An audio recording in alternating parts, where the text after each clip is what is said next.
Okay, there were these two sisters on my mission that were absolutely killing it. They were having so much success, and I was so impressed by them because they were pretty new in the mission, and I was just like, what are they doing? Like, how are they having so much success? And then they had this guy they were teaching that they wanted us to come help with a lesson, and I was stoked because I was like, I'm finally gonna find their secret. Like, I'm gonna find out what they're doing.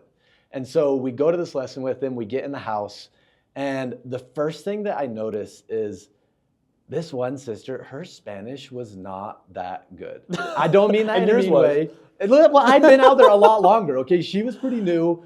Like her vocabulary was super basic. It just was kind of hard to understand her. And I was like, are the people she's teaching even understanding her? And I was confused because this was the sister that was killing it. But then I sat back a little bit longer, and all of a sudden I realized she loved those people so much that those people were feeling something they'd never felt before. They were feeling God's love in such a pure, special way. And all of a sudden it clicked in my mind. That's why she's having so much success, because people feel God's love through her. And I thought that I loved before that day, but she taught me how to love more. And I realized on your mission, if you're learning a language, you're going to spend so much time studying that, but you should spend even more time figuring out how to love like God does. And there's a question that we have in this book. It's on page 77. And it asks you to just reflect on that. What the question says is, it says, what does loving more look like to you? Describe it in detail. And I love this question because it really does invite you to look at how you're loving people in your life right now, to kind of assess where you're at, and then think about how you can elevate, how you can love more than what you're currently doing. And what really inspired that question too was Grace's mission president actually told her that you should love and give everything you have today, and tomorrow wake up and love more. It's basically taking where you're at right now and elevating that. So good, so good. And why would you want to love more? Why is that something you would actually want to do? I don't think we realize the impact our love has. There was this time where I was a missionary in front of a 7-Eleven in Thailand, and now we all know about 7-Elevens is obsessed with the in 7-Eleven. Thailand. 7-Elevens in America are like little gas station things. 7-Elevens in Thailand are like mini Walmarts. Like I ate breakfast, lunch, and dinner there. I loved it. And we were inviting people to come into Christ outside the 7-Eleven. And I remember talking to someone, but as I was talking to someone, I noticed this lady come out of the doors of 7-Eleven and I had this huge prompting that I need to go talk to this lady. So I kind of left the person I was talking to, went up to this lady, and she recognized us as missionaries. And she said, "You're the elders." And we're like, "Yes, we're the elders." Like, "Are you a member?" She's like, "Yes. I was baptized around 30-something years ago." And I was like, "No way." But she began to tell us that she hadn't been to church in so long. She began to prioritize other things and kind of drifted off. And it got me thinking, wait, she was baptized 30-something years ago? I wonder if she knows my mom. And I had this feeling that I should show her a picture of my mom. So I get this picture out, show it to this lady, and she begins to cry and get emotional. And she says, "I remember her. I was baptized around the same time as her. I specifically remember the love she had for God, the love she had for her life." And then she began to say that she felt that love again. She felt that charity again. And since that day, she began to come back to church. She got her patriarchal blessing. She then got endowed.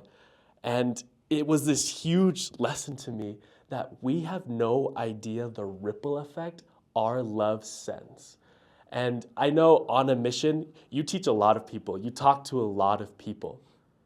And a lot of those people might not get baptized at that time. They might not make big changes in their life, but never underestimate the love you give them, because somewhere down the road, it might change their entire life. I love that story because if you know Hollis's mom, you know that She's the best. she is the best at loving. She's got the biggest heart. But I also love the story because it really does it just makes me think, why am I not spending my time loving? Why is that not my greatest focus? And it's not just us saying this. It's actually in the scriptures, God's teaching the same thing. And I love in Moroni 7. Go to Moroni 7 with us. There are some verses that I think are some of the very best verses. And this is what it says about charity. It's Moroni 7. It's at the end of the chapter, verses 46 to 48. And I love that this is at the end of the Book of Mormon, because you always end the book with the best things. You know what I mean? 100%. And I have to think these are some of the most important lessons. And it says, wherefore, my beloved brethren, this is verse 46, if ye have not charity, ye are nothing. For charity never faileth. Wherefore, cleave unto charity, which is the greatest of all. For all things must fail, but charity is the pure love of Christ, endureth forever. And whoso is found possessed of the last day, it shall be well with them. And I read that verse, I'm like, oh yeah, charity is what matters most. Like that's what we need. And then they make an invitation in verse 48 that I think every one of us should make part of our lives. And it says, wherefore, my beloved brethren, pray unto the Father with all the energy of your heart, that ye may be filled with this love. And I love how it's not just pray to feel charity. It's like, no. Pray with everything you've got, with all your energy, that you can be filled with this love. And what I think is so cool about charity is not only does it have a huge impact on people like you talked about, but it also is one of the sweetest things that we can experience. And I had this time on a mission that I'd read that verse and I was like, okay, I'm going to start praying every single day that I can be filled with this love. And I kept asking God, fill me with your love, fill me with your love. Help me see people the way that you see them. And I still remember this moment. I was in a grocery store. It wasn't a 7-Eleven, but it was still a good grocery store. And all of a sudden I started looking around and I saw all these people that I didn't know a thing about them. I didn't know their name. I didn't know their story. I'd never met these people. But all of a sudden I felt a glimpse of what I think God feels for his children. All of a sudden I felt this love for these people that I didn't even know. And I can confidently say that moment in that simple little grocery store was one of the happiest moments of my life, because there are few things that are sweeter than feeling God's love. And I love it. That's those simple things where you found that. And I feel like I saw a glimpse of that in this man named Brother Superman in Thailand. Such a good name. And in Thailand, everyone has really long first names, so everyone goes by a nickname. And this old man always went by Brother Superman. And this is who Brother Superman is. He, for his profession, his career, he sold fried pork and rice. And he had a big food cart. And he decided that he wanted to sell right in front of the church that we go to. And he said he did this for 2 reasons. The first reason is he wanted to help the missionaries teach every person they were teaching inside the church. He's like, I want to help them. I want to share with them how much I love Jesus Christ.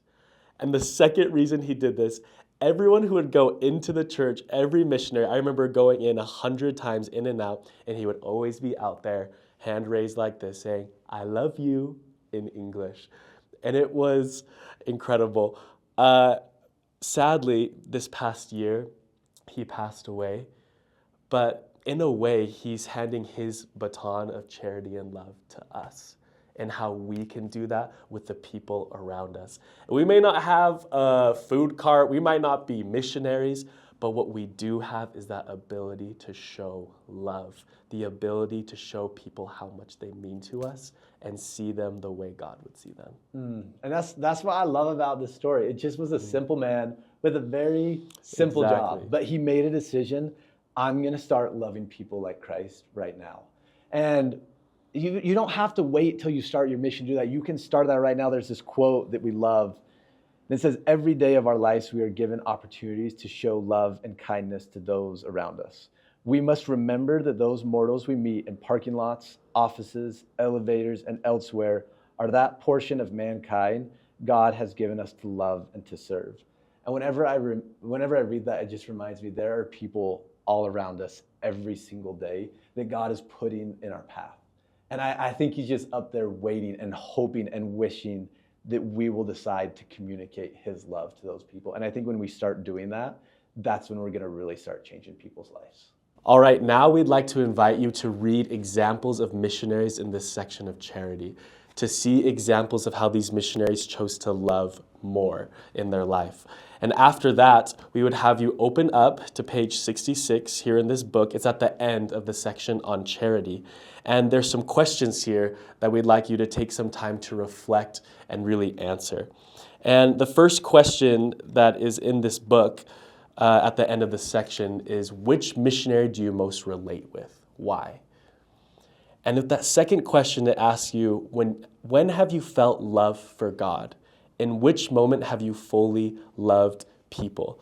I feel like there's just those times in your life when you feel especially loved by God and you feel it.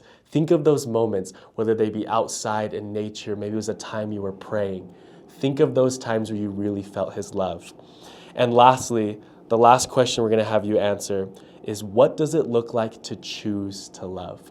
Because there's so many moments in our life, I feel like, where you're faced with a decision. Am I going to love this person or am I going to react differently? Think of those moments where you had to decide and you had to choose to love someone.